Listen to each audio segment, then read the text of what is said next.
ओम नमः शिवाय। जय श्री महाकाल। तो मेरे देवों के देव महादेव आप पर यूं ही कृपा बरसाए रखें और आपकी हर प्रकार की कामना पूर्ण करे और जीवन में जो भी दुख है, परेशानी है, समस्या है, उन्हें खत्म करे। ऐसी हम भगवान भोलेनाथ से प्रार्थना करते हैं। देखिए, गुरुजी ने कहा है कि अगर आप इस बात को लेकर बहुत ज्यादा दुखी हो, परेशान हो कि आपके जीवन में संकट है, दुर्भाग्य के कारण आपका कौन सा भी कार्य नहीं बन पा रहा है, साथ ही साथ धन से जुड़ी समस्या आपके जीवन में लगातार आ रही है, तो ऐसे में आपको 11 चने की दाल लेना है, गुड़ लेना है और विशेष तरीके से शिवलिंग पर उपाय कर लेना है। इस उपाय करने के बाद आपकी हर प्रकार की जो कामना है, इच्छा है, वो पूर्ण होने लगती है, चाहे वो धन संपदा को लेकर हो, नौकरी को लेकर, विवाह को लेकर या व्यापार को लेकर हो। तो कैसे करना है वो बताएंगे। उसके पहले इस वीडियो को लाइक कर दें, चैनल पर नहीं हो सब्सक्राइब जरूर करिएगा। देखिए, इस वाले उपाय में जो सबसे पहले सामग्री आपको चाहिए वो है गुड़। तो आपको इस प्रकार से 1-2 गुड़ के टुकड़े ले लेने हैं। इसके बाद जो अगली सामग्री है वो है बेलपत्र। तो आपको इस प्रकार से एक बेलपत्र लेनी है और जो बेलपत्र लो ना, वो कहीं से खंडित नहीं होनी चाहिए। इसके बाद जो अगली सामग्री है वो है चने की दाल। तो आपको इस प्रकार से चने की दाल लेनी है। कितनी लेनी है देखिए, ये आपके ऊपर है। आप चाहो तो 7 दाने लो, 11 लो, 21 लो या 41 दाने लो। और आखिरी में आपको तांबे का लोटा लेकर उसमें आपको अपने घर से, अपने किचन से जल भर लेना है। देखिए, गुरुजी अपनी कथा में जानकारी देते हैं, घर से जल भरकर शिवलिंग पर जाकर समर्पित करते हैं तो इससे आपके जीवन में आ रही हर प्रकार की समस्या, बाधा, परेशानी खत्म होती है। तो इस प्रकार से आपको 4 सामग्री को लेकर पहुंच जाना है शिव मंदिर। ठीक है, कब जाना है देखिए, ये वाला जो उपाय है ये आप सुबह शाम किसी भी समय कर सकते हो। और शिव मंदिर में जाकर सबसे पहले आपको उत्तर दिशा की तरफ मुंह कर बैठ जाना है और जो भी पूजन पाठ करनी है वो कर लीजिएगा। उसके बाद ये विशेषकर उपाय करना है। देखिए, हर एक वीडियो में हम जानकारी देते हैं कि शिवलिंग पर जो भी सामग्री समर्पित की जाती है उसका कुछ न कुछ कारण होता है। तो शिवलिंग के ऊपर गुड़ का उपाय इसलिए किया जाता है ताकि आपके जीवन में जो अंधकार है वो खत्म हो पाए और तेज की वृद्धि हो। और शिवलिंग के ऊपर बेलपत्र इसलिए समर्पित किया जाता है ताकि आपकी कामना, इच्छा पूर्ण हो जाए और भगवान भोलेनाथ को बेलपत्र बहुत ज्यादा प्रिय है। इसी प्रकार से शिवलिंग के ऊपर चने की दाल का उपाय इसलिए किया जाता है ताकि आपके जीवन में जो दुर्भाग्य है वो सौभाग्य में बदले और आपकी जो भी आर्थिक समस्या है, कर्ज से जुड़ी समस्या या और कौन सी दुविधा, परेशानी, समस्या है वो खत्म हो पाए। तो इस वाले उपाय में करना क्या है कि आपके पास जो गुड़ का टुकड़ा है ना, उसको उठाना है और आपके जीवन में जो भी अंधकार चल रहा है उसका स्मरण करते हुए वो गुड़ का टुकड़ा उस जल के लोटे में डाल देना है। तो सबसे पहले आपको गुड़ वाला जल तैयार कर लेना। गुड़ वाला जल तैयार हो गया, इसके बाद थोड़ा जल आपको हाथ में लेकर ये जो दाल है इसको भिगो लेना है, गीली कर लेना है। देखिए, शिवलिंग पर कोई भी चीज सूखी नहीं चढ़ाई जाती, तो इसलिए आपको यहाँ पर इस दाल को भिगो लेना है।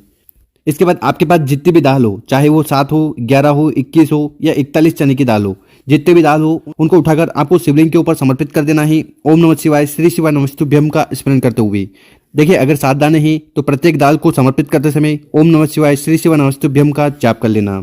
और इसके बाद आपके पास जो बेलपत्र है ना, उस बेलपत्र को उठाना है, अपने सीधे वाले हाथ में रखना है और आपको भगवान भोलेनाथ से प्रार्थना करना है कि हे भोलेनाथ, हे त्रिकालदर्शी, हमारी ये कामना है, इच्छा है, इन्हें जल्द से जल्द पूर्ण करें। और ऐसी प्रार्थना करते हुए वो एक बेलपत्र भी आपको शिवलिंग के ऊपर समर्पित कर देना है। ओम नमः शिवाय, श्री शिवाय नमस्तुभ्यम का स्मरण करते हुए। बेलपत्र की डंडी होगी जलाधारी की तरफ, बड़ी पत्ती होगी आपकी तरफ। तो इस प्रकार से आपको उस चने की दाल के ऊपर बेलपत्र समर्पित कर देना है।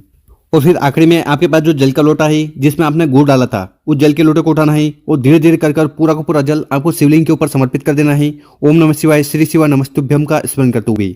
साथ ही साथ आपको यहाँ पर भगवान भोलेनाथ से प्रार्थना करना है कि हे भोलेनाथ, हमारे जीवन में जो भी अंधकार चल रहे हैं, जो भी समस्या चल रही है, बाधाएं हैं, परेशानी है, उन्हें खत्म करें। तो इस प्रकार से आपको ये विशेषकर उपाय कर लेना है। इसके बाद शिवलिंग के पास बैठ जाना है, अपना नाम और गोत्र का उच्चारण करते हुए झोली पसार कर आपको प्रणाम कर लेना है। देखिए, गुरुजी अपनी कथा में कहते हैं कि अगर आप शिवलिंग के ऊपर स्वर्ण का दान नहीं कर पा रहे हैं, मतलब कि आप सोना समर्पित नहीं कर पा रहे हैं, तो फिर उसकी जगह आपको मात्र चने की दाल को समर्पित कर देना चाहिए। तो आपको उतना ही फल मिलेगा जितना आप सोना शिवलिंग पर चढ़ाओगे। तो इस प्रकार से आपको पहला वाला उपाय कर लेना है। तो इस प्रकार से आपको उपाय कर लेना है, आपकी कामना पूर्ण होगी और जीवन में आ रही हर प्रकार की समस्या खत्म होगी। अब जान लेते हैं गुरुजी द्वारा बताया गया दूसरा उपाय। देखिए, विशेषकर इस उपाय को आपको लक्ष्मी प्राप्ति के लिए, साथ ही साथ जो भी धन संपदा से जुड़ी समस्या आ रही है उन्हें समाप्त करने के लिए इस उपाय को कर लेना है।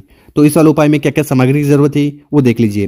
तो आपको इस प्रकार से लेना है कमल गट्टा। देखिए, अगर आपको कमल का पुष्प मिल जाए तो वो भी ले सकते हो, और कमल का पुष्प नहीं मिले तो इस प्रकार से आपको एक कमल गट्टा ले लेना है। इसके बाद जो अगली सामग्री है वो है तांबे का लोटा, और उस तांबे के लोटे में आपको अपने घर से जल भर लेना है। बस इन दोनों सामग्री को लेकर पहुंच जाना है शिव मंदिर। और शिव मंदिर में जाने के बाद शिवलिंग के पास बैठ जाना और आपके पास जो एक कमल गट्टा है ना, ठीक है, उसको उठाना है आपकी जो भी कामना है, इच्छा है, उसका स्मरण करते हुए वो एक कमलगट्टा आपको इस जल के लोटे में डाल देना है, ठीक है। और इसके बाद इस जल के लोटे को उठाना है और इसको आपको शिवलिंग के ऊपर पूरा पूरा समर्पित कर देना है। ओम नमः शिवाय, श्री शिवाय नमस्तुभ्यम का स्मरण करते हुए। देखिए, गुरुजी ने कहा है कि जो भी व्यक्ति इस प्रकार से जल के लोटे में कमलगट्टा डालकर शिवलिंग पर समर्पित कर देता है ना, तो इससे भगवान भोलेनाथ तो प्रसन्न होते हैं, साथ ही साथ माता लक्ष्मी बहुत ज्यादा प्रसन्न होती है। और गुरुजी कहते हैं कि इस उपाय को करने के बाद माता लक्ष्मी से जुड़ी जो भी समस्या उस व्यक्ति के जीवन में आ रही है ना, वो खत्म होने लगती है। तो इस प्रकार से आपको 2 उपाय कर लेना है। तो गुरुजी कहते हैं कि जो व्यक्ति इस प्रकार से 2 उपाय कर लेता ना, उस व्यक्ति की सारी कामना पूर्ण होती है और जीवन में आ रही हर प्रकार की समस्या खत्म होने लगती है। तो कर जरूर देखिएगा। और अगर आपको वीडियो 1% भी अच्छी लगी हो ना, तो इस वीडियो को कम से कम 5 लोगों के साथ व्हाट्सएप पर जरूर शेयर करें, ताकि उन लोगों की मदद हो पाए और वो आपको आशीर्वाद दे पाए। ओम नमः शिवाय।